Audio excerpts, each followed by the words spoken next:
నమస్కారం. Welcome to I dream ధర్మ మార్గం విత్ విజిత కార్యక్రమానికి స్వాగతం. అయితే చాలా మంది రకరకాల సమస్యలతో ఇబ్బందులు పడుతూ ఉంటారు. ఒక్కొక్కరు ఒక్కొక్క సమస్యతో ఎప్పుడు ఏంటి ఈ కష్టం అసలు పగోడికి కూడా రాకూడదు అనే రకమైన ఇబ్బందులు కూడా పడుతుంటారు. ఆ రకంగా ఫీల్ అవుతూ ఉంటారు చాలా మంది. అయితే నిజంగా వాళ్ళు ఒకటే ఆలోచిస్తుంటారు, ఎందుకని మేము రకరకాల పండితుల దగ్గరికి వెళ్తుంటాము, రకరకాల పూజలు చేయిస్తుంటాము, కానీ ఫలితం లేదు. ఆలయాలకు వెళ్తుంటాము, దైవ మార్గంలో ఉన్నాము, అయినా కూడా మాకు పరిష్కారం దొరకట్లేదు సమస్యల నుంచి అని చెప్పి రకరకాలుగా ఆలోచిస్తూ ఉంటారు. అయితే ఇటువంటి సమస్యలు ఉన్నప్పుడు విసిగి వేసారిపోయి అన్ని రకాల ప్రయత్నాలు చేస్తారు, కానీ ఏ మాత్రం కూడా ఉపశమనం ఉండదు. అటువంటి వారు అనుకుంటూ ఉంటారు, అసలు ఏంటి ఏం జరిగింది అనే ఒక ఆలోచనలో అసలు సందిగ్ధంతో కొట్టుమిట్టాడుతూ ఉంటారు. ఇటువంటి వారందరికీ ఒక మంచి పరిష్కారం ఉంది. ఇప్పుడు ఆ పరిష్కారం ఏంటో గురువుగారితో మాట్లాడి తెలుసుకుందాం. ప్రస్తుతం మనతో పాటు ఉన్నారు ప్రముఖ జ్యోతిష పండితులు నందిబట్ల శ్రీహరి శర్మ గారు. ఇప్పుడు వారితో మాట్లాడి ఈ విషయాలన్నింటినీ క్లియర్గా అడిగి తెలుసుకుందాం. నమస్కారం గురుగారు. వాగర్థావివ సంపృక్తౌ వాగర్థ ప్రతిపత్తయే జగతః పితరౌ వందే పార్వతీ పరమేశ్వరౌ. సదాశివసమారంభాం శంకరాచార్య మధ్యమాం అస్మదాచార్య పర్యంతం వందే గురు పరంపరాం. ఆదిత్యాయ చ సోమాయ మంగళాయ బుధాయ చ గురు శుక్ర శనిభ్యశ్చ రాహవే కేతవే నమః. శృంగేరి జగద్గురు పీఠాధిపతులకి, కంచి పీఠాధిపతులకి నమస్కారములు తెలియజేసుకుంటూ కార్యక్రమాన్ని ప్రారంభిద్దాం. గురుగారు, సమస్యలతో చాలా మంది బాధపడుతుంటారు. ఎటువంటి సమస్యలు అంటే అసలు ఈ సమస్యలు పగోడికి కూడా రాకూడదు దేవుడా అనే రకమైన సమస్యలతో కొట్టుమిట్టాడుతూ ఉంటారు. అంటే సమస్యలు లేని ఇల్లే ఉండదా అంటే ఉండదు అని చెప్పలేము, ప్రతి ఒక్కరికి ఉంటాయి. కాకపోతే చాలా ఎక్కువగా ఇబ్బంది పడుతుంటారు. అన్నీ మాకే వస్తున్నాయి, ఏంటి ఓదాని తర్వాత ఒకటి వెంట వెంటనే ఇలా సమస్యల్లో ఊబిలో మేము చిక్కుకొని పోతున్నాం అనే ఒక బాధలో ఉండిపోతుంటారు చాలామంది. అయితే ఎందుకు ఇలాంటి బాధలు వస్తుంటాయి? చాలామంది పండితుల దగ్గరికి వెళ్ళి కలవటము, మాట్లాడటము జరుగుతుంది. మీకు పలానా దోషం ఉందని చెప్పి, వివాహం గురించి అయితే ఒక దోషం అని చెప్పి, ఏదో ఇబ్బంది గురించి వెళ్తే దానికి ఈ దోషం అని చెప్పి రకరకాలుగా చెప్తూ ఉంటారు. నిజంగా ఇటువంటి దోషాలు ఉండటం వల్లనే ఇలా అస్సలు సమస్యల నుంచి బయటపడలేనంత ఘోరమైన సమస్యల్లో కొట్టుమిట్టాడుతూ ఉంటారంటారా? ఏమంటారు మీరు? మీరు చెప్పినటువంటి మాట అక్షర నిత్య సత్యం అమ్మ. ఎందుకనంటే వీక్షించేటువంటి ఐ డ్రీమ్ ప్రేక్షకుల్లో ఇప్పుడు మనం గమనించుకున్నట్లయితే మన చిన్నప్పుడు మన తండ్రులు, తాత ముత్తాతలు ప్రశాంతమైన జీవితంతో గడిపాము. మరి ఎందుకు ఇంత సమస్యలతో ఇప్పుడు పెరిగి పెద్దయి పెళ్లిళ్ళు చేసుకుని సంతానం కన్న తర్వాత ఆ సంతానం ఒకప్పుడు అంటే 15 మంది సంతానం ఉండేది, మరి ఇప్పుడు 2-3 సంతానానికే చాలా ఇబ్బందులు పడుతున్నామే. ఎందుకు వచ్చింది ఈ మార్పు? ఈ అంతకుముందు లేనటువంటి ఈ 20-30 సంవత్సరాల నుంచే ఎందుకు విపరీతమైనటువంటి సమస్యలు పెరుగుతున్నాయని చెప్పి చాలామంది వాపోతుంటారు. ఎంతోమంది అనగా మీరు అన్నట్టుగా ఎంతోమంది పండితుల దగ్గరికి వెళ్ళి ఆ పరిహారాలు అని చెప్పినవన్నీ చేస్తుంటారు, కానీ దైవం కరుణించట్లేదు. ఇక్కడ గమనించుకోవాల్సిన అంశం ఏంటంటే అంతర్గతంగా ఈ యొక్క సమస్యలు మామూలు సమస్యలు కాదమ్మా. పిల్లలకి పెళ్ళిళ్ళు కాకుండా, పెళ్ళిళ్ళైన సంతానం కలగకుండా, పెళ్ళిళ్ళైన తర్వాత కూడా దాంపత్య సమస్యలు లేకుండా అనారోగ్యంతో తరచూ బాధపడుతూ ఉంటుంటారు. అలాగే ఎన్ని ప్రయత్నాలు చేసినా ఆ ప్రయత్నంలో అన్నీ దగ్గర దాకా వచ్చి వెనక్కి వెళ్ళిపోతుంటాయి. ఇల్లు కట్టుకోవాలనే కోరికతో ఉంటుంటారు, ఇల్లు కట్టుకోలేకపోతుంటుంటారు. ఇక ఉద్యోగంలో మన కింద జాయిన్ అయిన వాళ్ళు చకచక పైకి ఎదిగి ప్రమోషన్స్తో పోతుంటారు, లేకపోతే జీవితంలో అభివృద్ధి పొందుతూ ఉంటుంటారు. కానీ ఎక్కడ వేసిన గొంగడ అక్కడే ఉంటుంది అన్నటువంటిది సమస్య వీళ్ళందరినీ పట్టి పీడిస్తుంది. ఒకప్పుడు జమీందారుల వంశంలో పెరిగిన వాళ్ళు ఇప్పుడు మామూలు స్థాయిలో ఉన్నటువంటిది అనగా భూ వసతులు, గృహ వసతులు అద్భుతంగా ఉండి పెళ్ళిళ్ళై పిల్లల్ని కన్నా తర్వాత ఇప్పుడు ప్రతిరోజు వెతుక్కోవాల్సినటువంటి పరిస్థితి వస్తుంది. అలాగే ఇంకా అనేక రకాలైనటువంటి సమస్యలు, ఒక సమస్య తెరగానే ఇంకొక సమస్య. అన్నిటికంటే మించి ఇప్పుడు ప్రశాంతత అనేటువంటిది లేకుండా పోయిందమ్మా. అనగా ఏ కుటుంబ సభ్యుల్లో చూసుకున్నా ప్రశాంతత అనేటువంటిది లేదు. ఎవరి మాట వినే పరిస్థితుల్లో ఇప్పుడు సమాజం అనేటువంటి కుటుంబ వ్యవస్థ ఆ విధంగా ఉంది. వీటన్నిటికీ చూసుకున్నట్లయితే తెలిసినా తెలియకపోయినా మనం చెప్పదగినటువంటిది, జాతకాలు చూసినా చూడకపోయినా ఖచ్చితంగా ఇటువంటి సమస్యలతో, ఇప్పుడు చెప్పినటువంటి సమస్యలతో బాధపడుతున్నారంటే ఖచ్చితంగా మానవుడు 5 రకాల దోషములతో బాధపడుతుంటాడు. అన్నిటికంటే ప్రధానమైనటువంటిది ఈ చెప్పినటువంటిది 5 దోషాల్లో పితృశాపము, స్త్రీ శాపము, గురుశాపము, దైవశాపము, సర్పశాపము. వీటన్నిటిలో కల్లా ప్రధానమైనది ఈ పితృశాపం. అంటే ఇప్పుడు మీరు చెప్పిన సమస్యలన్నీ పితృశాపం ఉన్న వాళ్ళకి కలిగే అవకాశం ఎక్కువగా కలుగుతాం. పితృశాపాలు ఉన్నప్పుడు ఎప్పుడు కూడా ఆ కుటుంబంలో ప్రశాంతత, విజయము, అభివృద్ధి అనేటువంటిది ఉండనే ఉండదు. ఇది ఖచ్చితంగా చెప్పవచ్చమ్మా. గురుగారు, మరి దీనికి పరిహారం ఏంటి? శాపం ఉన్న వాళ్ళు నిజంగా ఇప్పుడు రకరకాలుగా పండితులు పూజలు అని చెప్తున్నారు. కొంతమంది పూజలు చేసిన ఫలితం లేదు, ఇదంతా ట్రాష్ అని అనుకుంటున్నారు. కొంతమంది ఏమో పూజ చేయించుకున్నాము మాకు ఫలితం ఉంది అని చెప్తున్నారు. నిజంగా ఈ పితృశాపం ఉన్న వాళ్ళలో అసలు కుటుంబంలో ఎదుగుదల ఉండదు అంటుంటారు. ఇప్పుడు మీరు చెప్పిన సమస్యలు ఉన్న వాళ్ళు ఉంటారు. నిజంగా ఇది పితృశాపమే అని వాళ్ళకు ఒక అవగాహన రావాలి అని అంటే ఎలా వస్తుంది? దానికి పరిహారం ఏంటి? పితృశాపమునికి పరిహారం ఏంటంటే, ఇప్పుడు కార్తీక మాసం అమావాస్య ఆదివారము, అమావాస్య అనురాధ నక్షత్రం ఉన్నటువంటి సమయం పితృశాప నివారణకి అత్యద్భుతమైనటువంటి రోజుగా చెప్పబడి ఉందమ్మా. కాబట్టి ఈ కార్తీక మాసం అమావాస్య రోజున అనురాధ ఉన్నటువంటి రోజు కదా.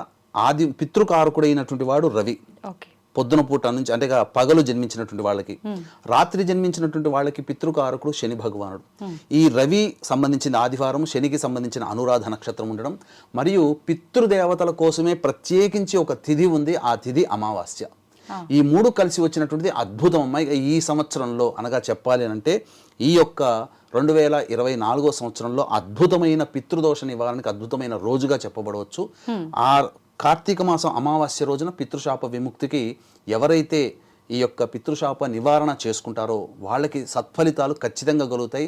పితృదేవతలకు అనుగ్రహం కలుగుతుంది. అయితే ఇక్కడ వీక్షించేటువంటి ప్రేక్షకుల్లో గమనించాల్సింది ఏంటంటే, పితృశాపం అనగానే చాలా మంది ఏమనుకుంటారంటే పిండ ప్రదానము అని అనుకుంటారు. పిండ ప్రదానం వేరు, పితృశాపం వేరు. అందుకనే ఇక్కడ ఈ పితృదోష నివారణార్థమై మన పీఠం ఆధ్వర్యంలో చక్కగా గోకర్ణ క్షేత్రంలో సశాస్త్రీయమైనటువంటి విధానంతో పితృదోష నివారణ పూజలు, హోమాలు అనేటువంటి చేయించడం జరుగుతుంది. 24వ తారీఖు రోజున ఈ సంబంధించినటువంటి 30వ తారీఖు రోజున, నవంబర్ 30వ తారీఖు రోజున బయలుదేరుతాము. 1వ తారీఖు రోజున ఆదివారం అమావాస్య అయింది. ఆ రోజున పితృశాప నివారణ కార్యక్రమాలు చేయించడం జరుగుతుంది. అవకాశం ఉన్న వాళ్ళు కార్యక్రమానంతరం కాంటాక్ట్ చేసి ఈ యొక్క గోత్రనామాలు నమోదు చేసుకోవచ్చు. అయితే ఈ పితృశాపం వల్లనే సమస్యలు వస్తాయంటే వాస్తవమా? ఎలా గుర్తించాలి అని అంటే, తండ్రి వైపు 6 తరాలు, తల్లి వైపు 3 తరాలలో ఏవైనా దుర్మరణాలు ఉన్నా, అంటే road accident, fire accident, suicide attempt, నదిలో బావిలో పడి చనిపోవడం, ఇంట్లోంచి వెళ్ళిపోవడం, లివర్ ఫెయిల్యూర్, కిడ్నీ ఫెయిల్యూర్, క్యాన్సర్తో చనిపోవడం, లేదా liver problem, kidney problem, cancer ప్రాబ్లంతో ఎవరైనా కుటుంబ సభ్యులు బాధపడుతున్నా ఈ పితృశాపమే. ఇక 60 సంవత్సరాల లోపల ఏ విధంగా చనిపోయినా, అనగా హార్ట్ అటాక్ కావచ్చు, ఎలా అయినా చనిపోవచ్చు, పితృశాపమే. పెళ్లి కాకుండా బ్రహ్మచారిగా కన్యగా ఉండి ఎవరైతే చనిపోతారో, చిన్న వయసులో చనిపోయినా, వృద్ధాప్యంలో చనిపోయినా పితృశాపమే. ఇక కాలసర్పదోషంలో ఎవరు జన్మిస్తారో, అలాగే ఈ యొక్క పిల్లిని చంపిన, స్త్రీ హత్య, గోహత్య, బ్రాహ్మణ హత్య, కరోనాలో ఎవరైనా చనిపోయినా, ఇవన్నీ పితృశాపాలే. ఇంకా కొన్ని లక్షణాలు చెప్పవచ్చు అంటే ఏంటంటే, తరచూ మందులకి నయం కాని రోగాలతో బాధపడుతున్నా, స్కానింగ్స్కి బయటపడదు దీర్ఘకాలికంగా, అలాగే తరచూ యాక్సిడెంట్స్కి గురవుతున్నా, ఇక కొద్దిలో ప్రాణం బయటపడింది అని అనుకుంటుంటాం. అలాగే ఏ కుటుంబంలోనైతే కులాంతర మతాంతర వివాహాలు జరిగి ఉంటాయో, ఈ పితృశాపం ఉండడం వల్ల పిల్లలు మన కంటి ముందర చక్కగా చదువుకుంటారు, మనం చెప్పిన మాట వింటారు అనుకుంటారు. కానీ వాస్తవానికి జాబులు చేసి వ్యక్తిగతంగా పైకి వచ్చే సమయంలో ఇక వాళ్ళు మేము పలానా వాళ్ళని పలానా అని చెప్పి పెళ్లి చేసుకుంటామని చెప్పేసరికి గుండె మీద రాయబడుతుంది తల్లిదండ్రులకి. ఇలాంటి సంఘటనలు పితృశాపం ఉంటేనే ఆ కుటుంబంలో ఇంటర్ క్యాస్ట్, ఇంటర్ రిలీజియన్ మ్యారేజ్లు జరుగుతాయి. ఇంకా ఏ కుటుంబంలోనైతే ఆడపిల్లలు మాత్రమే ఉండి పురుష సంతానం లేకుండా ఉంటుందో ఆ కుటుంబంలో పితృశాపం ఉంటుంది. అలాగే ఏ కుటుంబంలోనైతే మద్యం, మత్తు పదార్థాలకి కుటుంబ సభ్యులు బానిసలై ఈ యొక్క అసాంఘిక కార్యకలాపాలకి పాల్పడి కారాగార వాసమైన, జైలుకు పోయినా, అలాగే శారీరక మానసిక లోపాలతో కుటుంబ సభ్యులు జన్మించి ఉన్నా, లేదా ఇంకా తరచూ డైవోర్సులు అవుతున్నా, 2, 3, 4 డైవోర్సులు అవుతున్నాయి, పెళ్లిళ్ళు అవ్వవు. అలాగే వివాహమే ఎన్ని సంవత్సరాలు గడిచినా సంతానం కలక్కున్నా, పిల్లలు పెద్దగా అవుతుంటారు, అన్ని రకాల అర్హతలు, జాబు, మంచి డబ్బు, అన్ని సంపాదన, అంతా అందము, అన్నీ బాగుంటాయి, కానీ పెళ్లిళ్ళు కాకుండా ఇబ్బందులు పడుతుంటారు అటువంటి కుటుంబాలలో. అలాగే తరచూ ఇంట్లో జిల్ల పురుగులు, బొద్దింకల బెడద ఎక్కువగా ఉన్నా, అలాగే గోడలకి క్రాక్స్ వస్తున్నా, నల్లాలు ఎన్ని కొత్తవి మార్చినా వారం బాగుంటాయి, తర్వాత బొట్టు బొట్టుగా నీరు కారుతూ ఉన్న ఆ కుటుంబంలో పితృశాపాలు ఉంటాయి. తరచూ చేతిలోని ఆహారం నేల పాలవుతున్నా, బొద్దింకల బెడద, జిల్ల పురుగుల బెడద ఇంట్లో ఎక్కువగా ఉన్నా, అలాగే పెద్దవాళ్ళు చనిపోయినటువంటి వాళ్ళు తరచూ కలలోకి వస్తున్నా, అలాగే సుడిగుండంలో చిక్కుకున్నట్టు, పాము గరిచినట్టు, ఇల్లు కూలిపోయినట్టు తరచూ కలలోకి వచ్చినా, ఇవన్నీ పితృశాపాలనే చెప్పవచ్చమ్మా. అంతేకాకుండా ఇంకా ఎటువంటి సంఘటనలు, జాతకాలు చూపించకపోయినా ఇంకా ఎటువంటి సంఘటనలు అంటే, కుటుంబ సభ్యుల మధ్య తల్లిదండ్రుల మాటలు పిల్లలు వినరు, అటువంటి కుటుంబాల్లో పితృశాపం ఉంటుంది.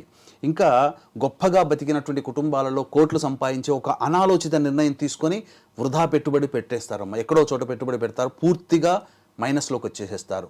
తర్వాత ఈ ఒక వాళ్ళతో పాటు అనగా వీక్షించేటువంటి ఐడ్రీమ్ ప్రేక్షకుల్లో మీతో పాటు ఆ వివాహమైన సంవత్సరంలో మీతో పాటు మీ స్నేహితులు బంధువుల వివాహాలు కూడా ఉంటాయి. అందులో కొంతమంది జీవితాలు ఉవ్వెత్తున ఎగిసిపడుతూ ఉంటుంటే చాలా చక్కగా ఆనందంగా జీవిస్తూ ఉంటుంటారు. కానీ కొన్ని కుటుంబాలు ఎక్కడ వేసిన గొంగడ అక్కడ అన్నట్టుగా ఉంటుంది. ఆ కుటుంబాలలో పితృశాపం ఉంటుంది. అలాగే తిరగని చెట్టంటూ లేదు, మొక్కని దైవం అంటూ లేదు, తిరగని పుట్టంటూ లేదు. ఎన్ని ప్రయత్నాలు చేసినా భగవంతుడు మనల్ని కలకరించట్లేదు, ఆ పూజల ఫలితమే లేదు.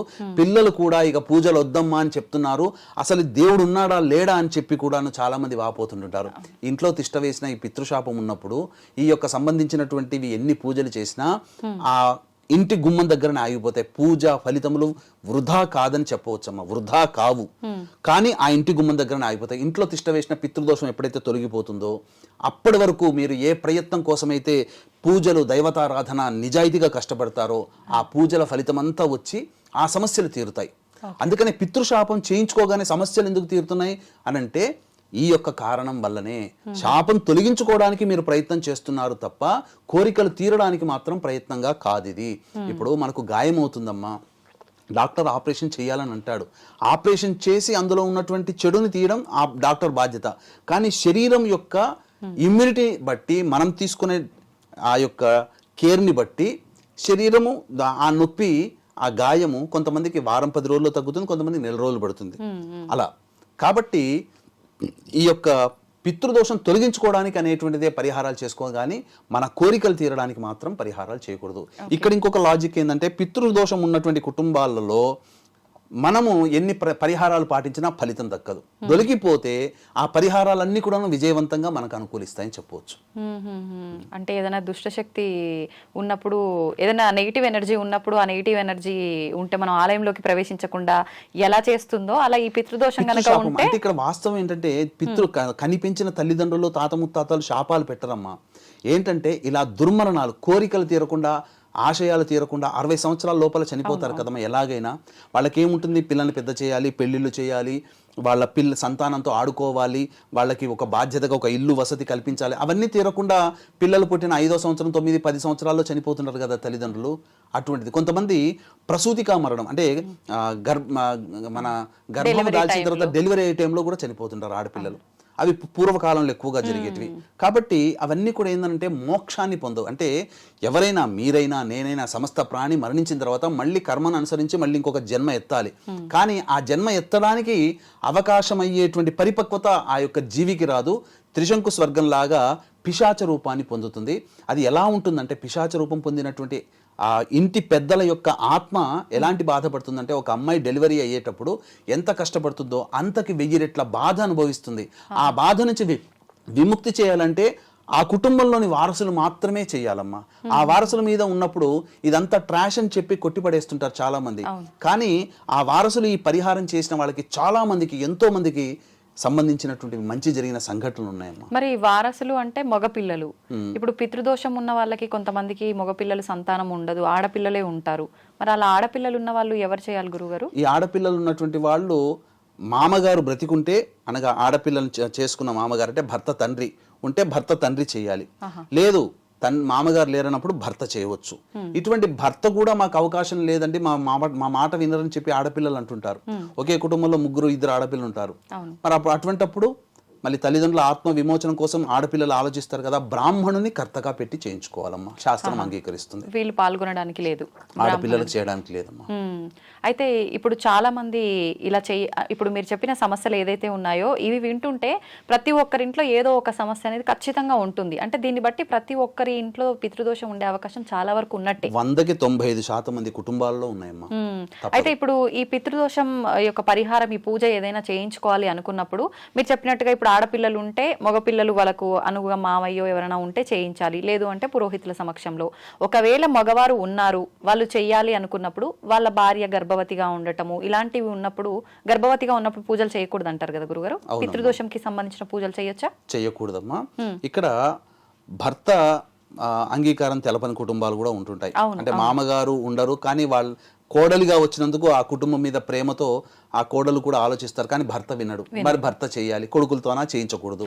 అటువంటప్పుడు బ్రాహ్మణుని కర్తగా పెట్టుకోవచ్చు. ఇక వీక్షించేటువంటి ప్రేక్షకుల్లో విదేశాల్లో ఉన్న వాళ్ళు ఈ చిన్న పరిహారం కోసం ఇక్కడ హైదరాబాద్ దాకా రాలేరు. కాబట్టి విదేశాల్లో ఉన్న వాళ్ళు, అనారోగ్య సమస్యలతో బెడ్ రిడన్ అయి ఉండి రాలేని పక్షంలో ఉన్నటువంటి వాళ్ళు, అలాగే బిజీ స్కెడ్యూల్ ఉండి రాలేని, ఎందుకంటే ఎన్నో ప్రోగ్రామ్స్ ఫిక్స్ అయిపోయి ఉంటాయి. మనం చేయించేది డిసెంబర్ 1వ తారీఖు ఆదివారం అమావాస్య కదా, అప్పుడు ఆ బిజీ స్కెడ్యూల్లో ఉన్నటువంటి వాళ్ళు రాలేకపోతారు.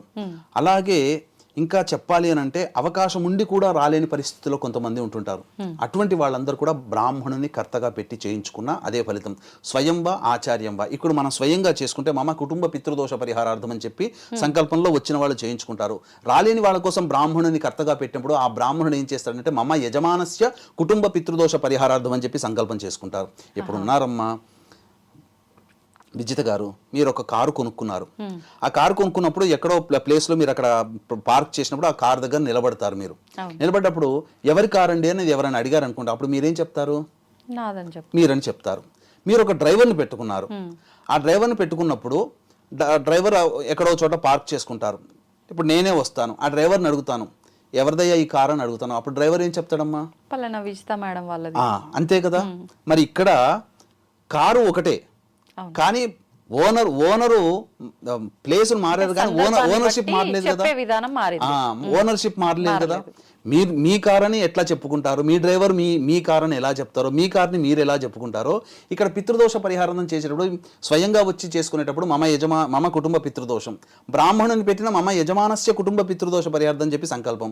అందున ఇటువంటి రాని వాళ్ళ కోసం ప్రత్యేకించి శ్రద్ధ తీసుకొని ఈ కార్యక్రమాలు చేస్తుంటామమ్మా. కాబట్టి ఎటువంటి సందేహాలు లేకుండా స్వయంగా వచ్చినా రాకపోయినా బ్రాహ్మణుని పెట్టుకున్నా అదే ఫలితం ఉంటుంది తప్ప ఫలితంలో తేడా ఉండదు. అయితే గురుగారు, ఒకసారి ఈ పితృదోషంకి సంబంధించిన పూజ చేయించిన తర్వాత మళ్ళీ చేయించాల్సిన అవసరం ఉంటుందా? ఒకసారి చేస్తే సరిపోతుందమ్మా. మళ్ళీ చేయించాల్సిన అవసరం లేదు. కానీ తరచుగా అనేక రకాలుగా ఇష్టం ఉన్న వాళ్ళు, మాకు తెలిసినటువంటి వాళ్ళు కొంతమంది ఒక 3 సంవత్సరాల కిందట చేయించుకున్నాడు ఒక వ్యక్తి, మళ్ళీ చేయించుకోవాలనే కోరికతో మళ్ళీ వచ్చాడు, చేయించుకున్నాడు.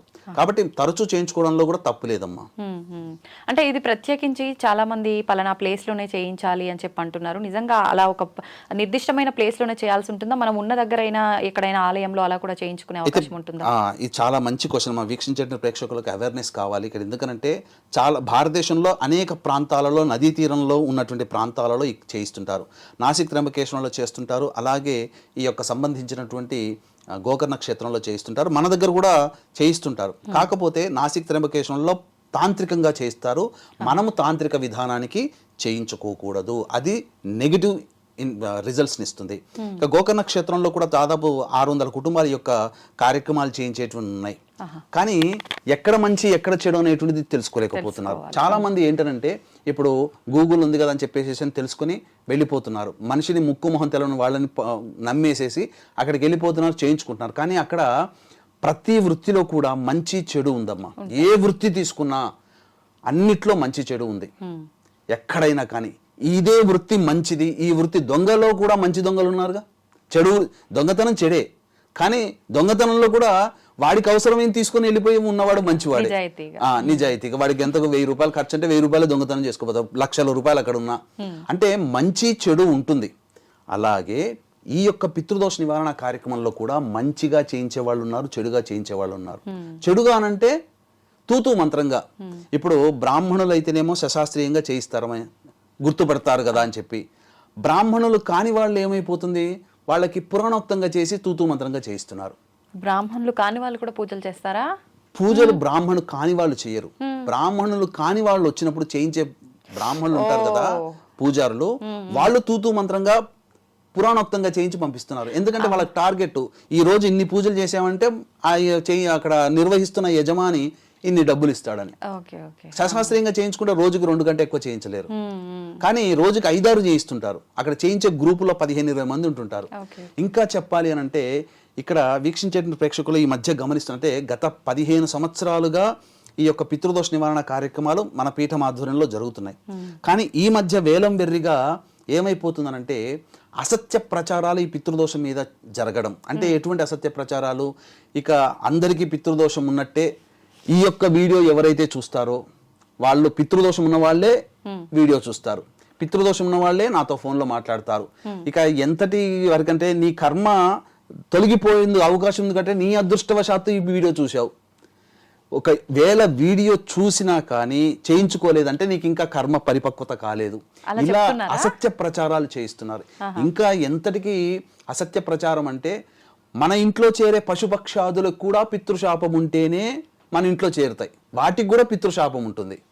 అంటే బర్రెలకి, గొర్రెలకి, ఆవులకి, మేకలకి వీటన్నిటి కూడా పితృశాపం ఉంటుంది కాబట్టి మన ఇంట్లో వచ్చి చేరుతాయి. ఉంటాయండి అలాగా? అట్లా ఉండదమ్మా. శాస్త్రంలో నేను పెద్ద పెద్ద పండితులను అడిగానమ్మా.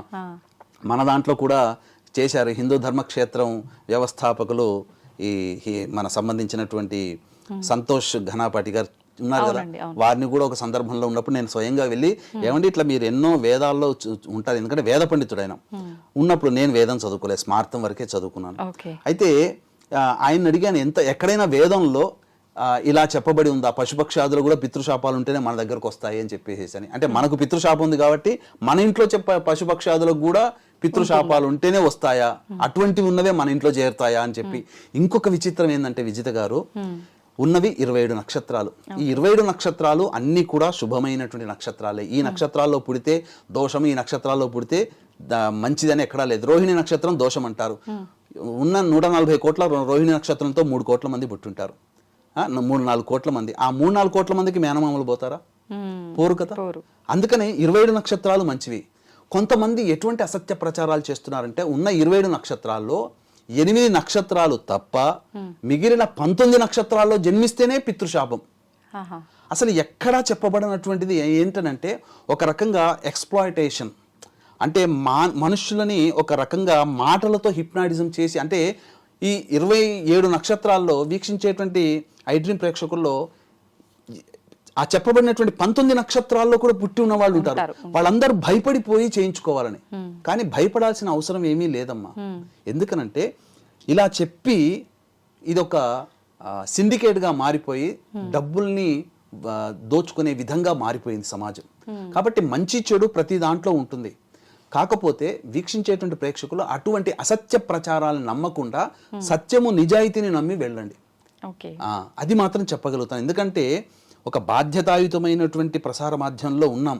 ఒక మంచిని తెలియచేయడానికే ఐడ్రీమ్ యాజమాన్యం వాళ్ళు సంకల్పించి మిమ్మల్నైనా నన్నైనా కానీ పెట్టినటువంటిది కారణం. కానీ ఇక్కడ మనం అసత్య ప్రచారం అనేటువంటిది చేయకూడదు. కాబట్టి అసత్యం ఎలా ఉంటుంది పితృశాపాలలో, సత్యం ఎలా ఉంటుంది అని చెప్పవచ్చు. ఇంకా చెప్పాలి అని అంటే అసలు కొంతమంది మిస్ కాల్ పడితే చాలమా మీకు దోషం ఉంది చేసుకోండి చేసుకోండి చేసుకోండి అని ఎంటబడుతున్నారు. అది మహాదోషం. ఇలాంటివి జరుగుతున్నాయి. కాబట్టే వీక్షించేటువంటి ప్రేక్షకులు అటువంటి అసత్య ప్రచారాలకి వీడియో చూస్తేనో, నీకు యోగం ఉంటేనే ఈ వీడియో చూస్తావు, పితృదోషం ఉంటేనే, పశుపక్షాదులు మీ ఇంట్లో ఉన్న పశువులకు కూడా పితృశాపం ఉంటుంది. అలాగే ఇంకా చెప్పాలంటే ఈ నక్షత్రాల్లో పుట్టడం అనేటువంటిది ఎక్కడా లేదమ్మా. అసత్య ప్రచారం ద్వారా ఎక్స్ప్లాయిటేషన్ చేయడము, మనుషులని వంచనకి గురి చేయడం అనేది తప్ప ఇంక లేదు. కాబట్టి అటువంటి నిర్ణయాలు వీక్షించేటువంటి ప్రేక్షకులు చూసి నవ్వుకోండి, ఎంజాయ్ చేయడానికి బాగుంటుంది. ఎందుకంటే చాలా రసవత్తరంగా నాటకీయంగా వాటి గురించి చెప్తుంటారు కాబట్టి ఎంజాయ్ చేయవచ్చు ఆ మాటల్ని. కానీ వాస్తవంగా పితృశాపాలలో ఈ నక్షత్రాల్లో పుట్టిన వాళ్ళకి పితృశాపమని ఏ శాస్త్ర గ్రంథంలో లేదు. ఛాలెంజ్ చేసి చెప్తానమ్మా. అంటే నక్షత్రానికి సంబంధించిన దోషాలు అనేది పితృదోషానికి సంబంధించి కాదు, నక్షత్రాల్లో జన్మించిన వరకే. ఎక్కడ చెప్పబడి ఉందంటే ధనిష్ట పంచకములని ఉన్నాయి. అంటే ధనిష్ట నుంచి 5 నక్షత్రాలు, ధనిష్ట, శతభిషం, పూర్వభాద్ర, ఉత్తరభాద్ర, రేవతి. ఈ 5 నక్షత్రాలలో మరణిస్తేనే పితృశాపం. త్రిపాద నక్షత్రాలు కొన్ని ఉంటాయి, అవి మరణించాలి, జన్మించిన దానికి కాదు. ఇప్పుడు ఏం చేస్తున్నారంటే జన్మించితేనే 27 నక్షత్రాల్లో 18 నక్షత్రాలు జన్మిస్తే పితృశాపం అంటున్నారు. అది దోషం. ఈ వీడియో చూస్తేనే పితృశాపం ఉన్నట్టు లెక్క. నన్ను చూస్తేనే నాతో మాట్లాడావంటే నాకు పితృశాపం ఉంది, నాతో మాట్లాడావంటేనే నీకు కూడా పితృశాపం ఉంది.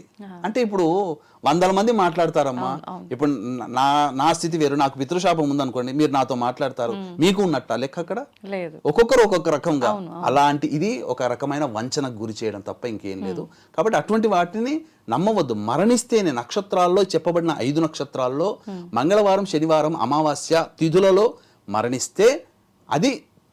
దోషంగా చెప్పబడి ఉంది. ఆ దోషానికి పరిహారం చేసుకుంటే చాలు. ఈ 5 నక్షత్రాల్లో మరణిస్తే పితృశాపం.